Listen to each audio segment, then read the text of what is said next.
Japanese leaders, Japanese people in general are better listeners. It's just in my experience. I still remember a long time ago when I first got to Japan and I was talking to somebody and I said, I noticed that in Japan, when people say something, like when I say something to them, I don't necessarily even hear if they agree or disagree. And they said, the person said, oh, well, we Japanese have a different room in our brain for other people's ideas. It would be wonderful if like American leaders, particularly, right? I'd probably throw in a lot of European leaders. It would be great if they could just absorb, hear something from their staff and then ask more questions about it and then withhold judgment and just kind of let it settle, right? The way the Mm. Japanese do that kind of thing, it's pretty amazing.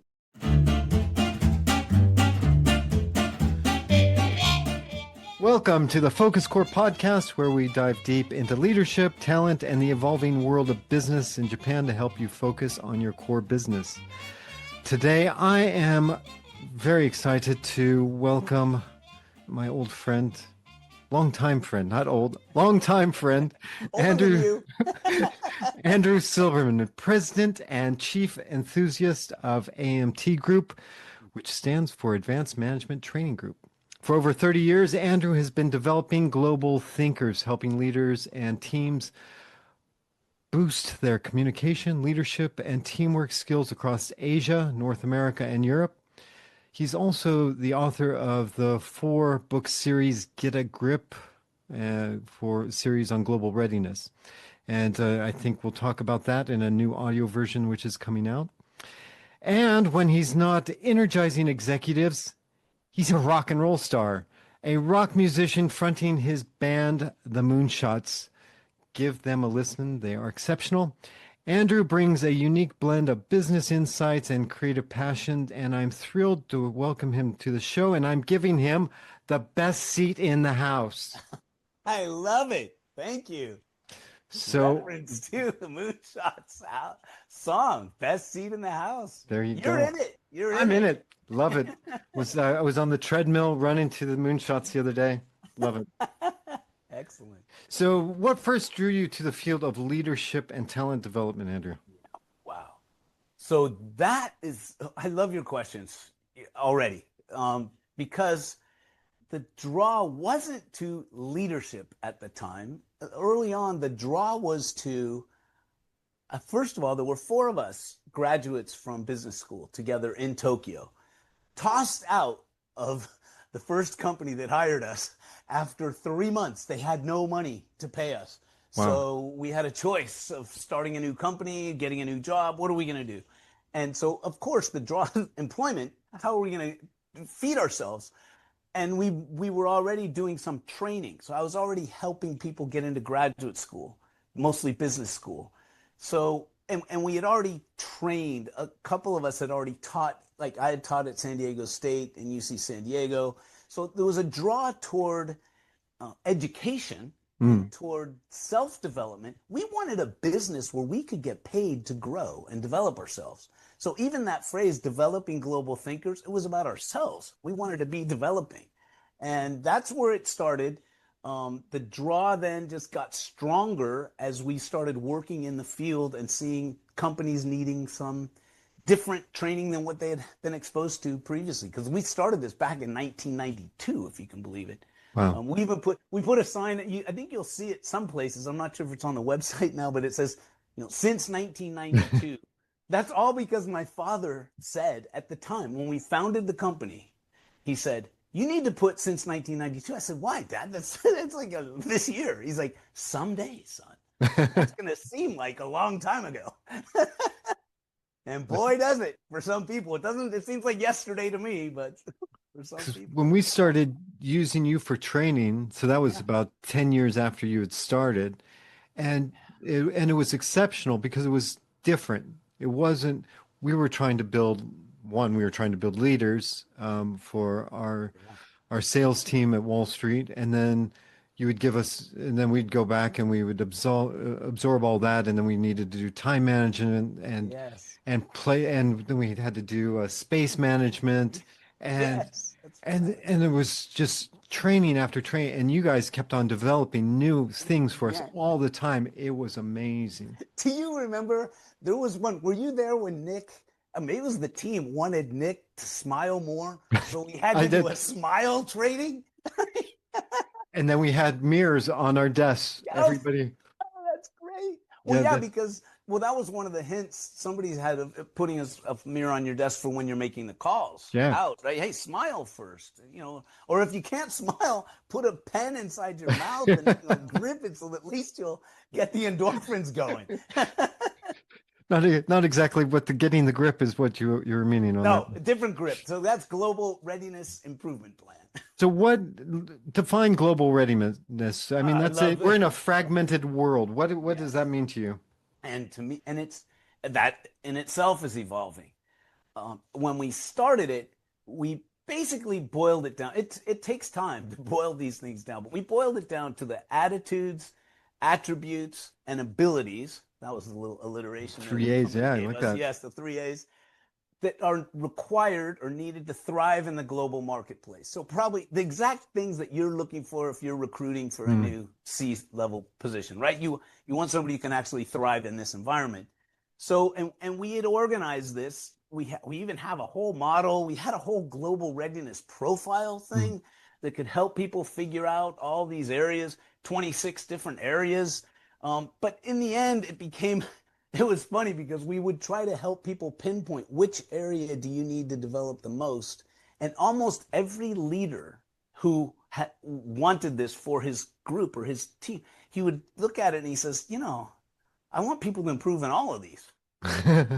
So why do we spend any time, effort, money getting evaluated on all of these first? Why don't we Mm, just put together programs to help people develop those things? But they were all about interpersonal skills, intrapersonal skills, team building skills. There was a whole section that you would have loved the most because it was all about their career advancement and what have they done and how do they explain themselves or their resume, that kind of thing. So it's really, we're looking at specific skills. And I know you'll probably ask this question or you've been thinking about it because how does that differ from other places? And mhm. I'm happy to comment on that because San Diego, California, compared to Tokyo, Japan, are worlds apart. Hmm. Okay, in terms of the concept of global, right? Tokyo it's a global hub. That's Yep. and San Diego isn't. So San Diego, as we were saying today, it's more like if anything, it's more like Shizuoka, right? It's not Nagoya. It's Yeah. and I love it here. I absolutely love it. And there are businesses here that are using our services, but it's from a very different angle. Hmm. You mentioned global or global readiness, and they look at you and go, "Why?" Yeah.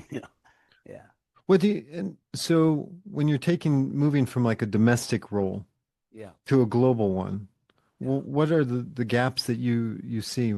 So the biggest gap is about, I would call it, gosh, the negative way, what I would say, ignorance.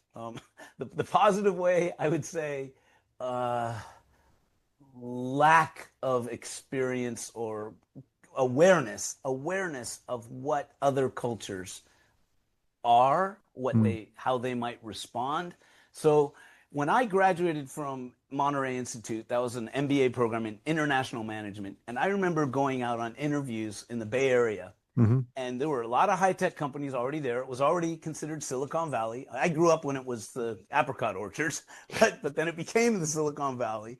And those people you would talk to the HR people and say, "Hey, I've got this degree in international management." And they say, "Well, yes, we do have an international operation. In fact, it just started. We've started our German operation." "Oh, really? So what were you looking for in the person that you sent over there?" "Oh, well, we just looked around. We asked, has anybody had any experience with Germany? And one guy went to Munich on his honeymoon, so he's the one who went." Like, wow. And I hope that we've gone. That's just it's 3 decades. Yeah. um, there's still, if I've read several cases and stories and met people and I'm sure you've met them over in Tokyo where like they assigned this person to run this operation over here. Yeah. They they just think they're going to come and just run things the way they did in New York or Chicago or LA and it just doesn't.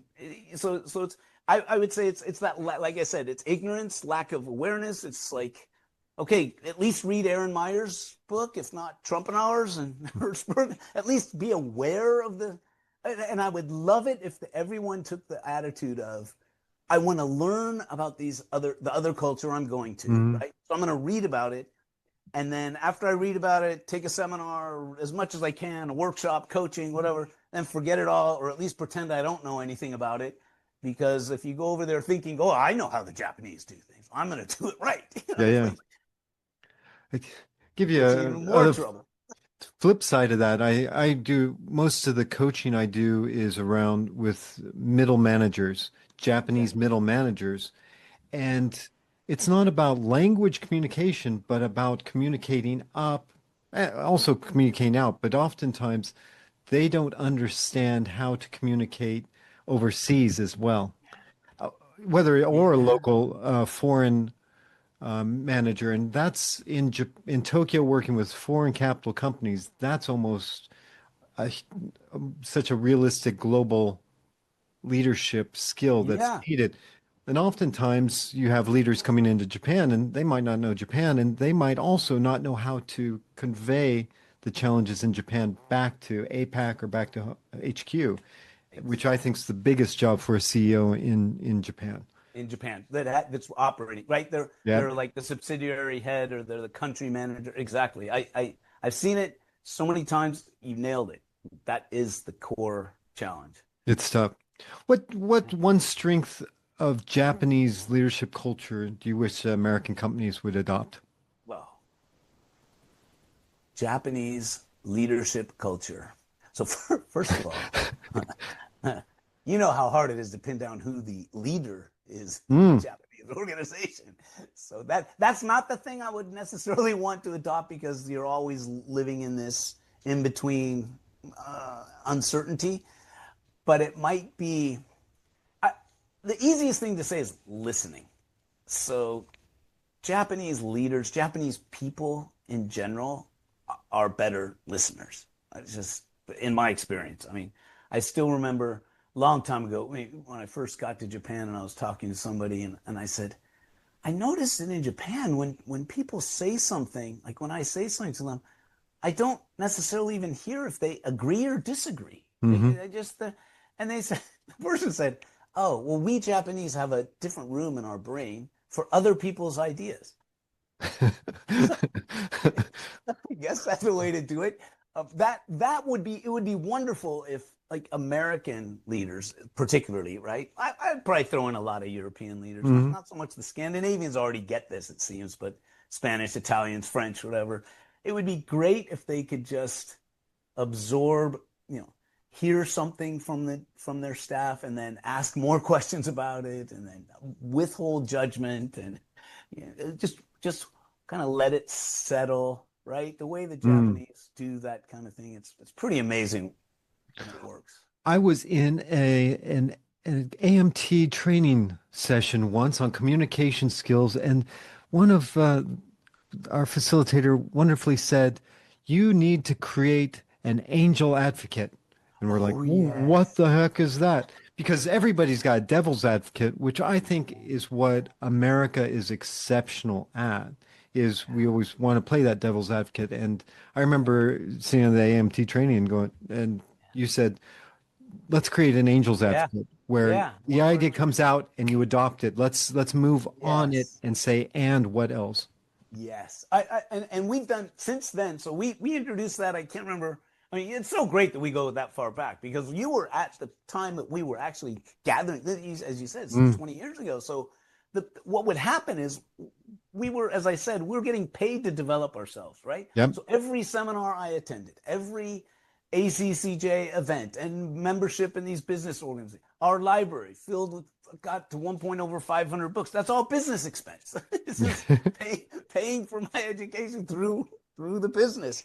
And that was a concept. I can't even remember who first articulated it, but I remember it was one of our facilitators who said, look, let's just do this. And so for you guys, we just did it. Mm, Later, we did a couple of experiments with this where you would give a larger group broken into like 6 different tables. You have 3 tables analyzing something. You can do this great over Zoom, by the way, because you can separate the rooms. They can't Mm-hmm. hear each other, right? The breakout rooms.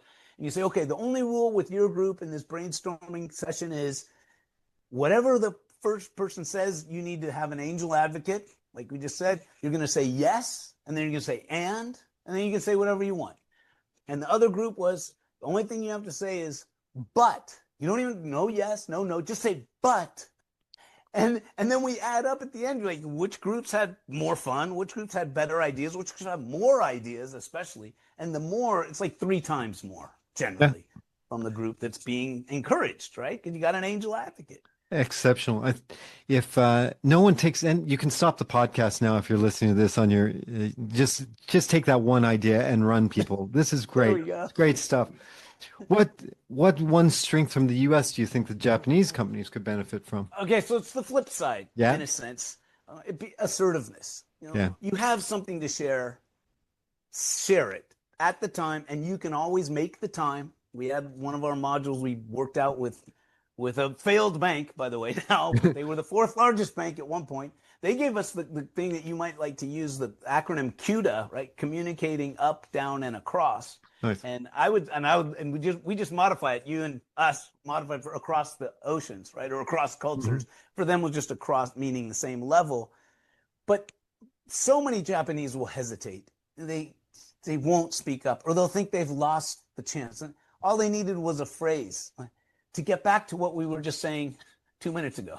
Then you can say what you wanted to say, because ultimately it's something my son taught me when he was probably 8 or 9 years old on a little league team, and he had some American friends they played some baseball with, and he'd seen it in America and in Japan. And he said, Dad, if you ask a Japanese person how good they are, you got to increase it. You got to increase it 2 or 3, whatever, but on a scale of 10, at least 2 or 3. And an American tells you how good they are, you got to cut it down. You got to bring it down. So basically, we're saying it's wonderful if the Japanese would speak up more. It doesn't mean they have to become a super aggressive type of person that we were trying to get to tone it down on the other side. But that's what I would say is something I would just love to see more of it, because often the quiet ones, as we know, have the more thoughtfulness and they have a good idea. And if they leave the meeting thinking, well, I didn't have a chance. No, you didn't take the chance. That's great. Yeah, that's that assertiveness goes a long way, and have you seen? I don't know if it's still true, and I'm not a fluent Japanese speaker, so I didn't use those dictionaries. But someone told me way back in the day that adjective, if you look up assertive in Japanese, the word is like aggressive. It means aggressive. So being assertive, that's just a good concept to have in mind, even if they have changed the word by now, because they probably put it just assertive, whatever, is in Japan, sometimes directly expressing a strong opinion is seen as aggressive, right? It's like, omakase. yeah. What do you want? So, But it does have advantages. I know a lot of people in business and at home. oh yeah, at home much better. It always goes. We always code switch into English if especially if it's something to do with raising children. Yes. Because we don't want to pussyfoot around that. Right. There you go. And what's the word for pussyfoot in Japanese? I tend to think there probably isn't one, although there's probably a lot of it. So that brings me to my next topic. We've talked about Japanese and U.S. leadership. Let's talk about generational leadership and generational differences. Yeah. What have you noticed? Wow. Well, so first of all, I can never tell what generation I really am in. Well, I'm supposedly a boomer, but then I learned it's not really boomer, it's Jones. So the Jones generation is like late or very late 50s, like 1960 to 64 or 60 to 66 or something like that. It's not quite Gen X and it's not boomer. So we're in between boomer and Gen X because we're jonesing after what the 60s generation had, right? The boomers that are born in like late 50 to 60, like they had the Summer of Love and all that. Summer of Love, I was 5 years old. I wasn't experiencing. That's not my generation. Come on. Yeah. So yeah, so I have seen the generations, and especially in Japan, I started to see a big shift, which was there was almost when they talk about the lost decades, right? Hmm. The 90s and two, it seemed like a lot of the leaders were pretty lost there too. Like Hmm. they were like not they kind of lost their footing because they had lost that bubble experience. Like they thought it's going to go on forever, it's gone, and then it's gone. But then like 10 years later, following that, like in the 2010s to 2020, I started seeing younger up and coming people that didn't have that expectation anymore. So on one side, you could have said, well, they're really lost. And yeah, that's part of the people that, opted out of the whole corporate game. But those who were in it seem to have a lot more energy, a lot more enthusiasm, a lot Hmm. more positivity about the future. And I still see that from the youngest generation, right? The up and coming ones. Overall, the frustration that I see with Japan, but it's understandable, is lack of desire to go outside Yeah. Japan. We talked about global readiness, and one of the questions we had on that initial quiz, we just put as a simple thing, like, are you open to a short or long term overseas assignment? And are you willing to live anywhere? Well, you would think on a scale of 1 to 4, you might get a 3 or 4, like you and I would, Hmm. especially. But then the longer I lived in Tokyo, by the way, the less I was ready to say, yeah, I want to go somewhere else. Not many places I want to go. Yeah. Yeah, it's a big challenge for in recruitment. One, just a lack of younger generation, because I think there's a lot of the ignorance of youth brings in a lot of brilliant ideas, and it really starts to challenge the older generation, which it's just a cycle that's been going on for thousands of years. You read Plato, and there's still the complaining about the young generation. It's not a new thing, but it's the cycle that it really works well for building up an organization. Mm. And I find that having a lack of that youth and energy really hinders a lot of Oh, Japanese oh forward yeah. thinking. I agree. And that's the frustration I've had ever since I've been in this game, development game, we Mm, call it, because now and we focus, as I said, less on global thinking and more on the development side. We're developing leaders, we're developing teams, we're developing people's business skills, right? hmm. Those are the things we're really have always been working on. But having that energy, the frustration I find so often is that I have more energy and he's and I realize, and some of the companies that hire us, well, we want that energy. Okay, well, okay, so maybe it's time for me to really focus on the energy. So I have in the create get a grip on creativity. We do stuff with qigong, and I do things with transcendental meditation. Anything. I didn't know that that was the thing that's actually helping me, but obviously was. But it is a frustration. It started, and by the way, I don't know if you felt this at FocusCore, but I definitely had it in the early days of AMT Group with the first few hires because we had 4 founders. So we only needed a couple extra hires, Mm. right? You'd hire a administrative staff. We tried hiring a salesperson, these other, and I'd get so frustrated. They weren't as motivated as I was. And I, Yep. I hadn't come to the realization that you're not going to probably find people as motivated as you are. So and so it is a frustration. And I love working with companies that want that, right? And I think they're starting to see it. Like we're working with a couple of travel companies, for example, and Hmm. and I want to let them know it's like, look, whatever your job is in this company, you're helping people travel.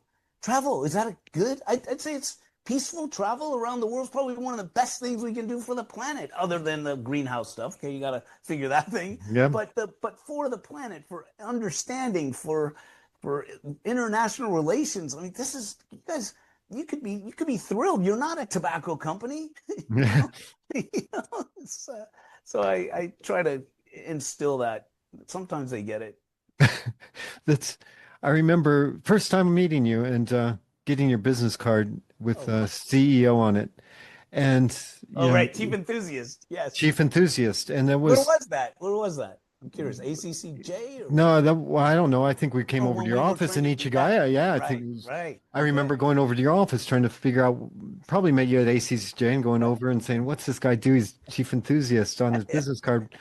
And it was the power of language. And it was one of the things that you guys always were talking to us about was be very careful with the language you're using because you hear, and I think this goes back to the generational thing, the language that younger people sometimes use, or the words that pop culture puts in around different ailments or around energy is very detrimental because if you start saying, I'm the chief enthusiast, you're all of a sudden you need to be enthusiastic. And I Yes. remember one time I was promoted, and okay, it was a change into a director role. I changed and it's Yeah. all about that's atomic habits, right? Okay. In Yeah. in a nutshell, is that you are now that person, and you start to act that way once you become that. Yeah. And I remember there were times, look, there were times, especially people ask me this a lot because I've all the networking I do and still love to do. And you get out there, they think, oh, you must just love this. It's like, no, I love the interactions with people when I'm in them. I don't, I'm just like probably a lot of people, you're walking towards the event and you're going, do I really want to do this? How do I really, why did I put myself into this? I didn't quite feel that an hour ago, but maybe a little bit like, oh, that's no, but I'm going to be talking with David. I like David.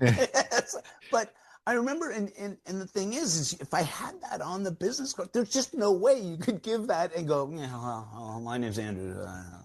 Got a Yeah, target on my fine. back. Or yeah, or the classic, oh, who let you into this place? Oh, no, they let anybody into this place. I can't talk like that if I'm the Yep. chief enthusiast. That's not how a chief enthusiast talks. Maybe I need to remind myself of that a little bit more. Well, and I think that's the thing that we can give the generational differences, both younger and older, is just that awareness of the language and how that, Yeah, and that leads on to what I was going to ask you about storytelling, sure, because sure.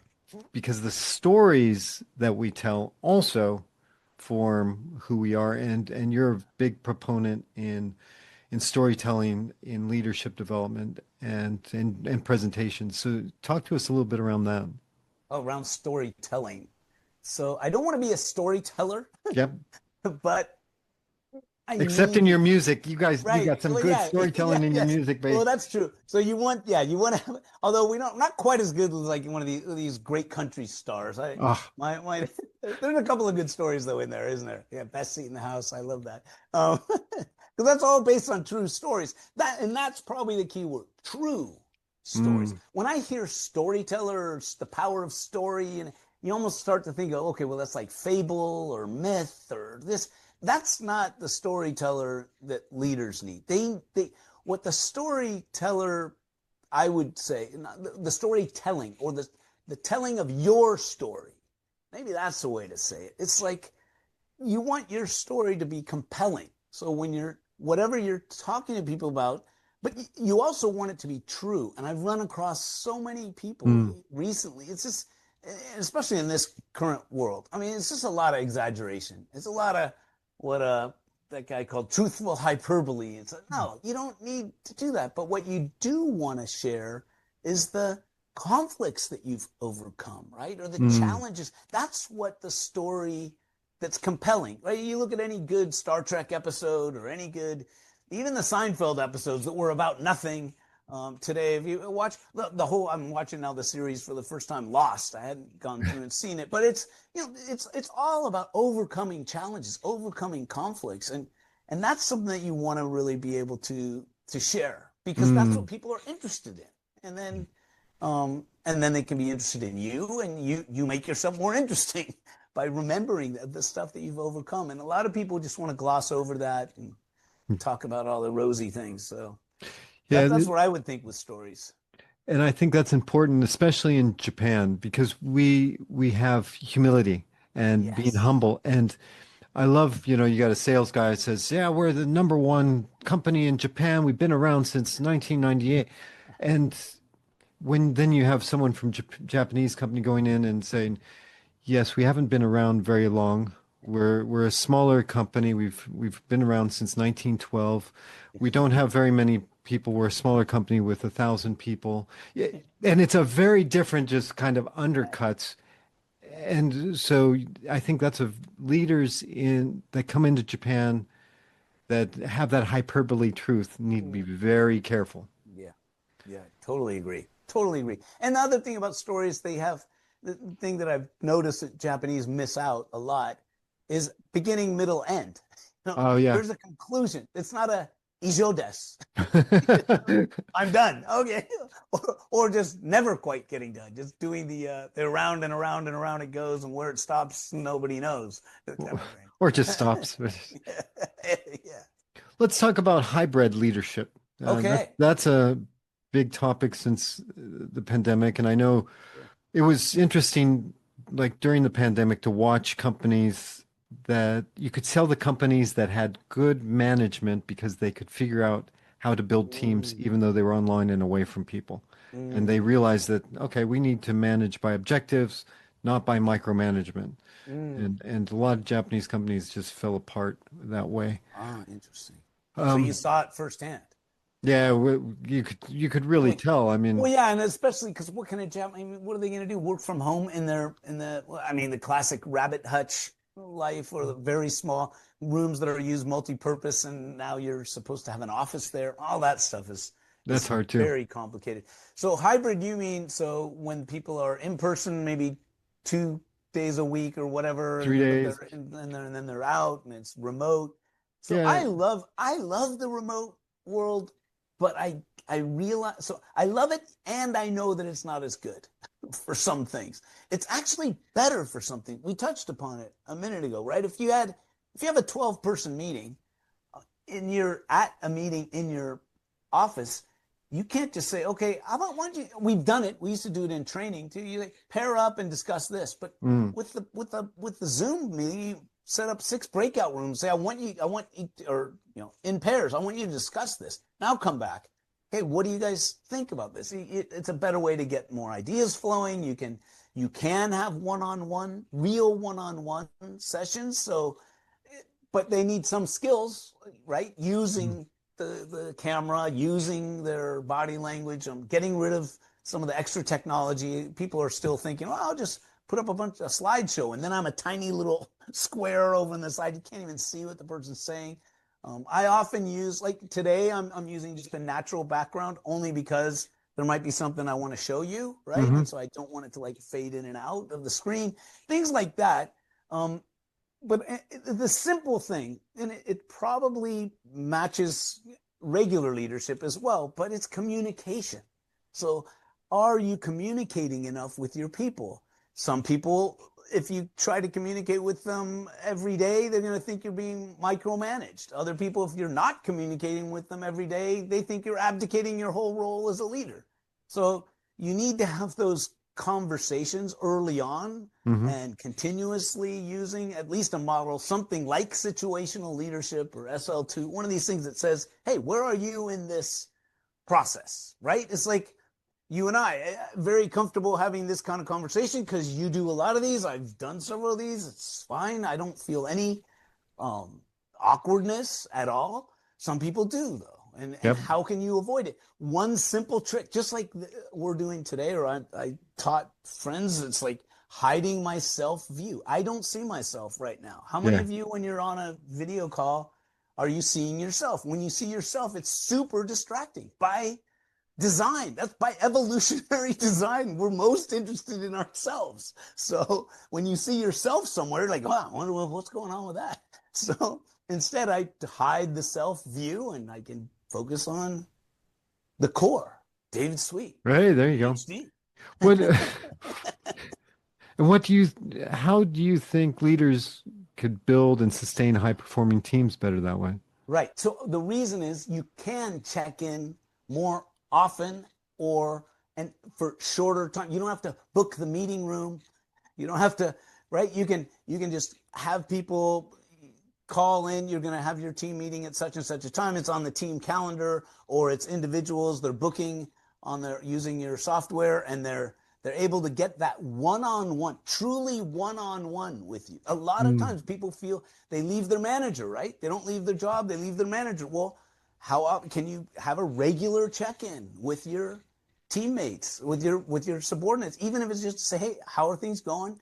Well, I want to make sure you know I'm here, and really be there. Not, okay, I'm also working on my email over here, and I'm also got a presentation up there, and I'm not really that whole thing. But that's where I feel like you can manage even better. That said, nothing beats the actual face-to-face in the same space, Yeah. because there is got to be something odd that it's 6 at night here and it's 10 in the morning over there, and Yeah. Yeah, and I think, the trend is definitely going back to the office. And that hinders, I mean, from a recruitment side, it definitely hinders diversity hiring Absolutely.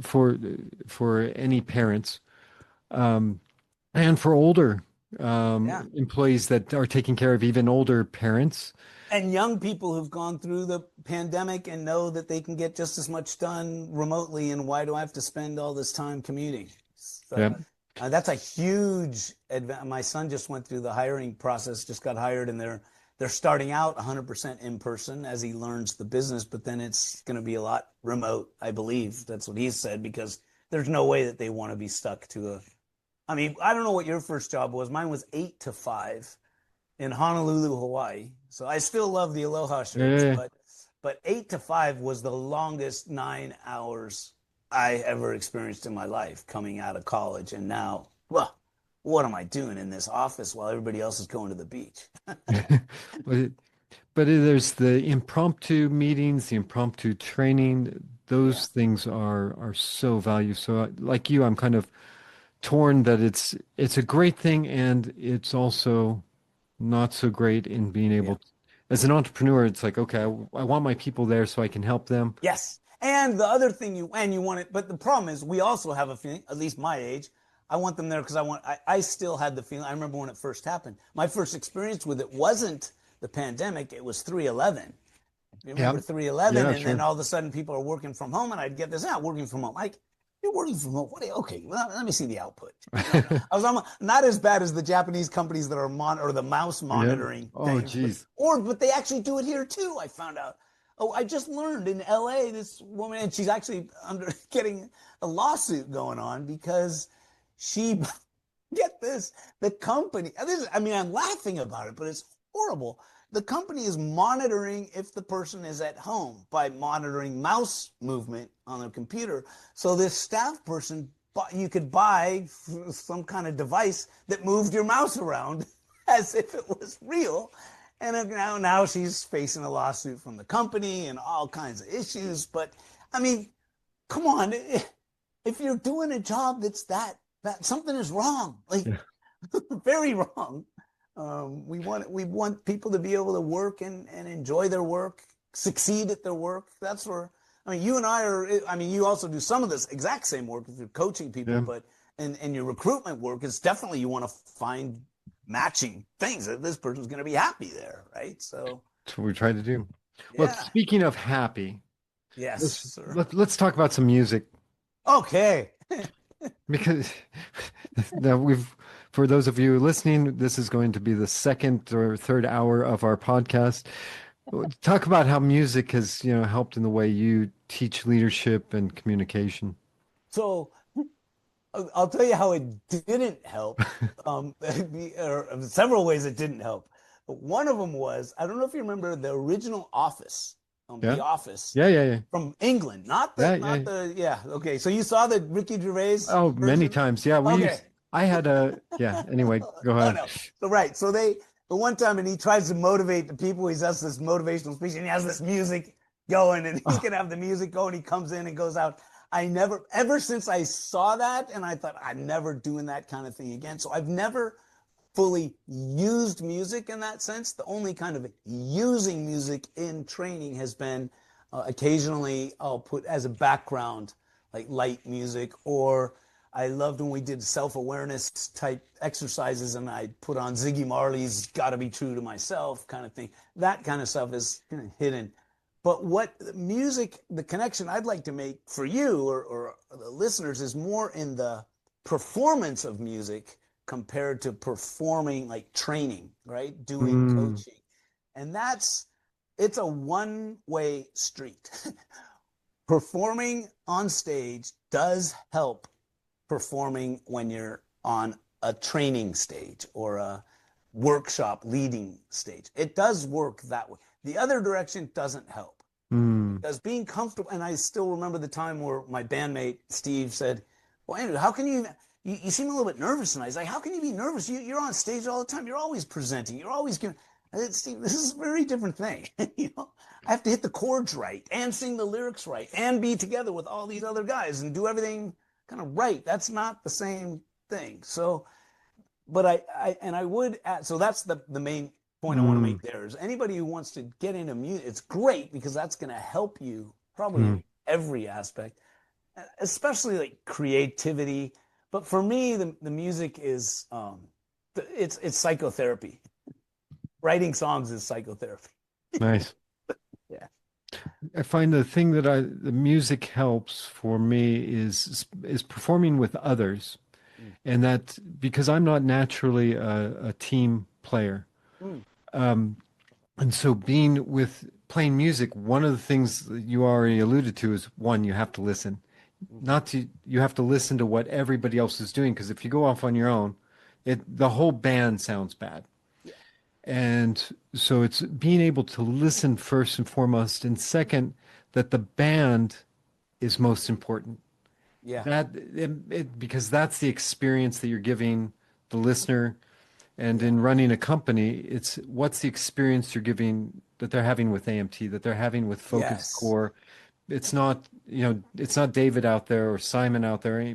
It's the band is performing, and what are we giving them? Yes. And at what point, and I've learned this more than any other place at the Bauhaus in Tokyo, Roppongi, Hmm. where the band, everyone has a different role and a different time. It's like, yes, and I learned it reluctantly as a front man. I was more of a reluctant front man, probably both in the company and in the band. I was a director because I was a founder, but I wasn't initially the president.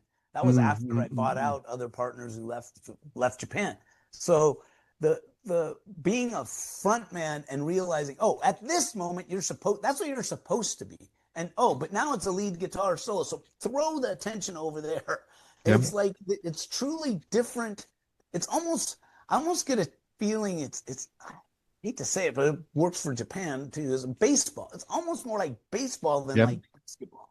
Because that's why everybody's running around all the time. No, sometimes it's like, no, it's that person's turn. It's like, boom, go. You're all now supporting. You're still playing, right? But Yep. you're supporting. And then another time's like, no, you're the front man, so you better get out there and like, you got to go over the top. At least I do, and it works. Well, it's giving, again, it's the experience that you give people, you give your customer. And I think that's a Yes. big part of leadership is what's the experience you're giving your employees, Yes. your coworkers, or the customer. And I always liken that to going to Universal Studios or going to Disneyland. Both great amusement parks, and they both are cost about the same, and they're both doing basically the same thing. But you go into Disney World, it's a magic land, and the music brings you back to when you were a kid, and Walt Disney, anything is possible, dreams come true, blah blah blah. But you go in and you get Universal Studios, you get the Hulk coaster, 0 to 60, and the Spider-Man ride, and Harry Potter, and you're in excitement. Ah, Different interesting. experience, but Yeah. it is one better than the other. It doesn't matter. It's what do you want to give that customer or that employee? Yes. And what are they? And one thing leaders tend to forget, I like to ask this question. It's at the beginning of the Get a Grip leadership book, is I ask people to do sentence completion exercises because this is just a great way to access your subconscious, really. If you Hmm. just rapidly write 5 to 10 answers to the same sentence stem, it's amazing because like you get the first two or three right away, and it's like, well, I'm supposed to write some more. Well, I don't know what to write. But one of them, so it's leaders often forget, and I find myself saying leaders often forget who defines their leadership. Mm, It's just like a company. It's the customer is defining the success of a company, right? It's the staff level, the people who are reporting to you define your leadership. You can't. Well, I'm a very open-minded. Like then you take a survey of the followers, like I can never see him. He's always busy. it's awesome. But that's moving into the future. What's your vision for developing global talent over the next Ooh, decade? yeah. I love that you said global talent because it's the whole, as I said, developing global thinkers. That's what we've been Mm, doing since 1992. I'm not sure if that's going to remain the tagline. This will be kind of difficult issue amongst ourselves here, but we have our core values, which are creativity, listening, encouraging, empowering, and balance. We've had those as like we call them action values since before companies were making their value statements. So we were doing it from way back. I know that's going to be core. I feel the vision now is really focusing on the development side. So developing leaders, developing skills, and developing teams. And what does that mm, mean? It means more hybrid stuff like you're talking about. It means more access to people's real motivation and their real goals, whether they really trying to accomplish, and helping them get there in a professional sense. So we often say we're working with people, helping them to get in better touch with themselves so they can have better working relationships, mm. better professional interactions. But we're not a family counseling firm, we're not life coaches, but we touch on the things that are truly motivating, that energy, and working with people who want that, and feel, oh yeah, a coach could help. That a coach or coaching, I'm not even sure. It's funny. I do a lot of work, and I meet regularly with one of my favorite coaches that we used to work with each other, and then he's coached me in times. I've coached him, but he's now in Canada, and we often say we don't even like that word so much because even you always have to ask people, what is a coach to you? And some people have had really negative experiences with even business coaching. So it's like, let's find, well, what is it that you really need? Well, I'd like Mm. some help with this skill. I want to improve this. Okay, so are we improvers? Maybe that's what we are, improvers.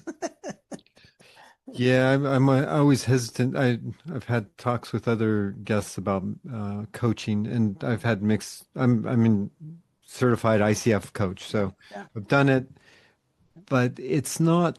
And I see value, but I also see value having a coach like a running coach as well, and I see there's differences on that. But for some of the people I coach, I give advice because that's what they need. They need teaching, they need skills, they need challenged. And it's not per se what would be an ICF certified coaching style. And in some right. ways, it just blurs. I love what you're talking about. It's like we're improvers. And goes back to our, what language are we using? What's the word Yeah. that we really need? Yeah. I had one of the first interviews way back. Somebody asked me, oh, they introduced me as a thought leader. And I said, I don't know if I'm a thought leader. I'm a thought expresser. I'll express my thought.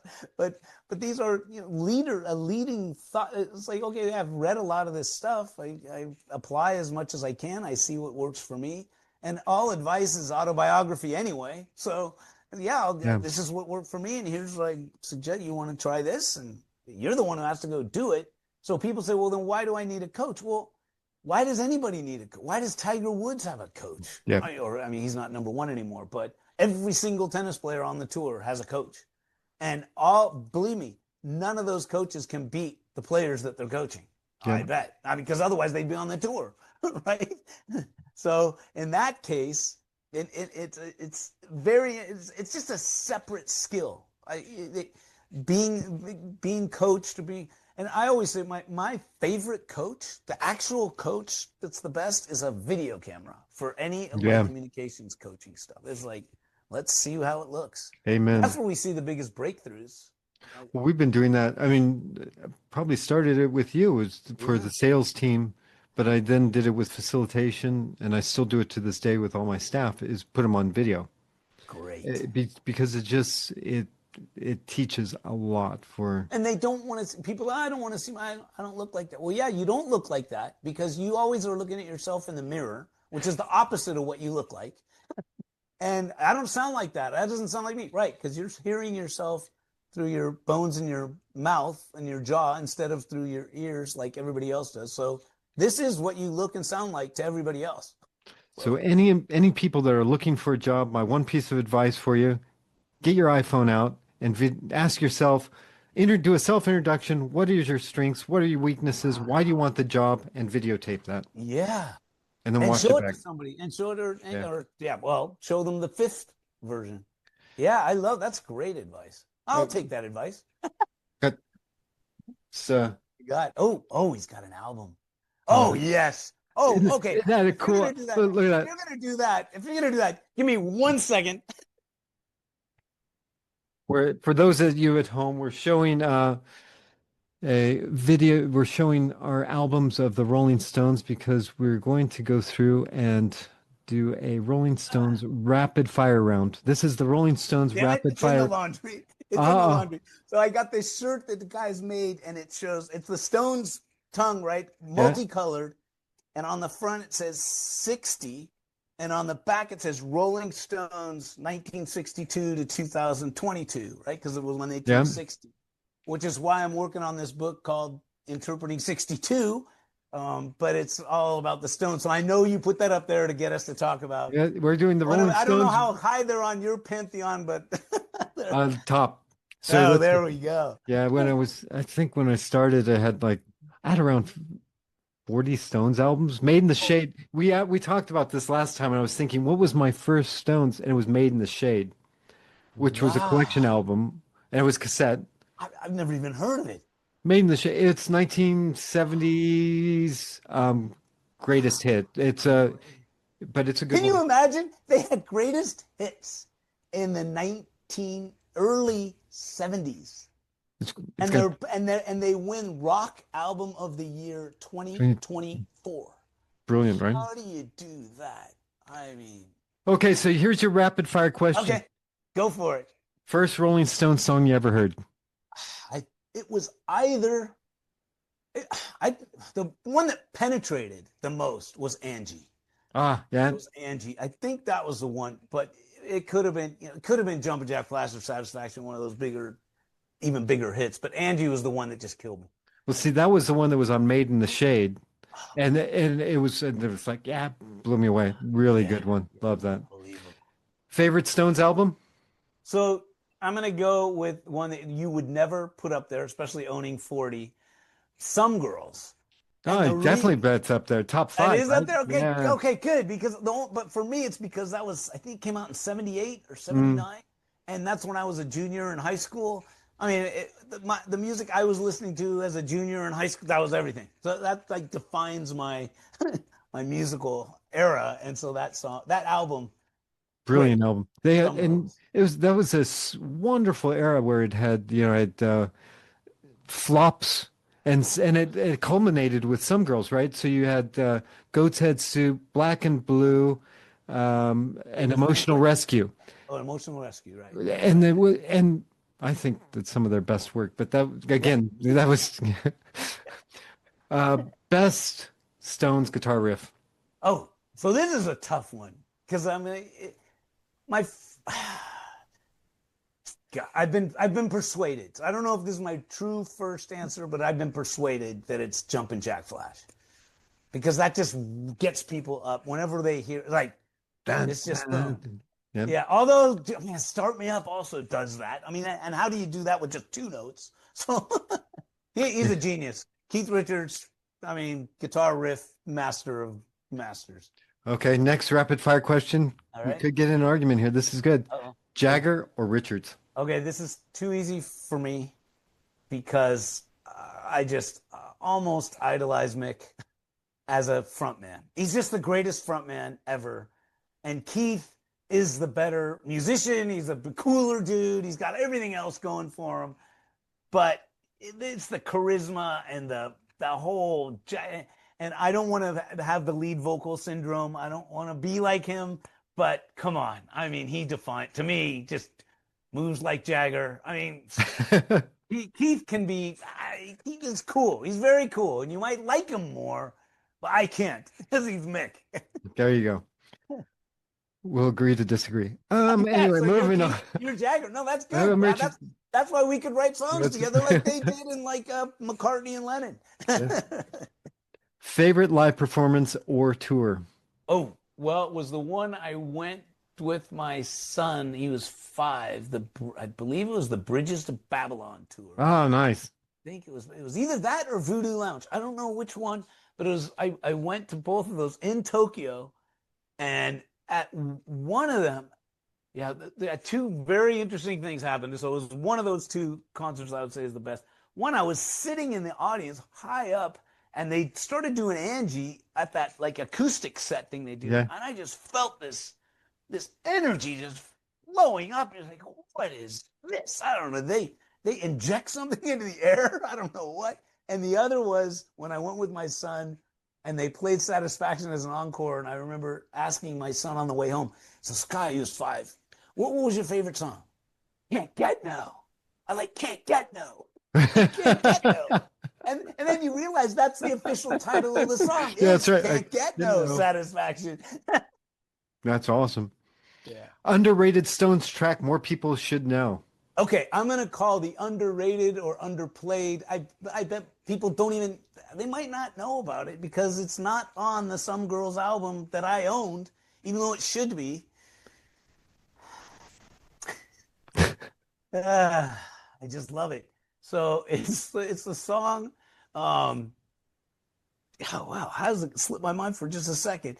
It's a song it's on the Some Girls album, but it's not. So it's not on the album if you go to buy the one that I bought. And it's Claudine. Claudine's back in jail again. I mean, that is hilarious or bad. I don't know what you want to call it. I mean, they're writing about a murderer who gets away with it kind of thing. I mean, but wow, what lyrics, and it's just a rocker, and it's like, and I bet they never play it live. Like so many of their songs, they don't want to do live because there's issues.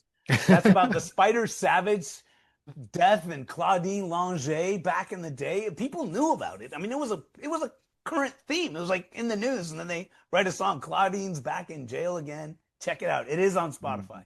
That's brilliant. Good. And I one that I don't think anybody else wants to listen to, but I always love Satanic Majesties as an album. I love okay. that. It's one of my favorite albums of theirs. But what song is on it that you really like? Or She's a Rainbow is kind of the one that came off that one, right? Okay, so I'm glad that's why you came up with the question because you had a better answer than mine.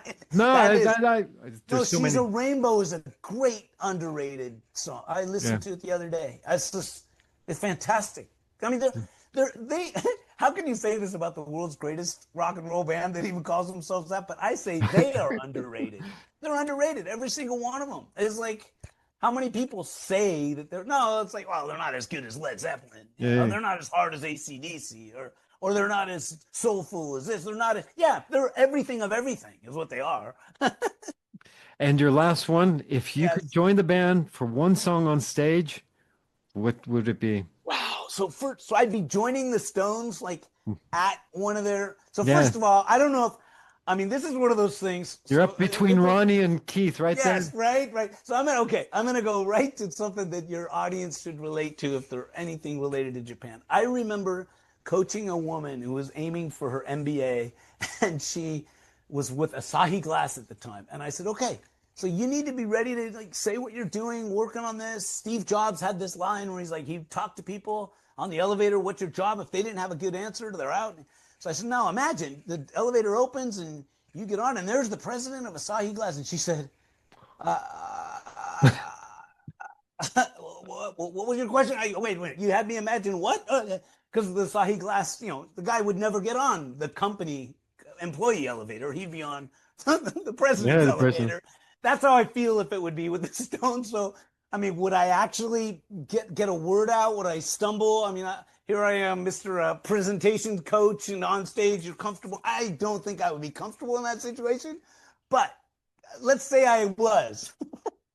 Then what I would love to do is sing Angie with them because I want to hear Mick do the Andy part. He can do where he says Andy instead of Angie, which is absolutely true. And then I would love it to end or what, or fade out, but then break into Satisfaction because that's my favorite song to Nice. perform anywhere, anytime. I just love that song. Brilliant. I'm just sitting here thinking, as of today, because we'd have this conversation tomorrow and we'll have 400 different announcers, right? I put a little TNA. Oh, wouldn't that be so much fun?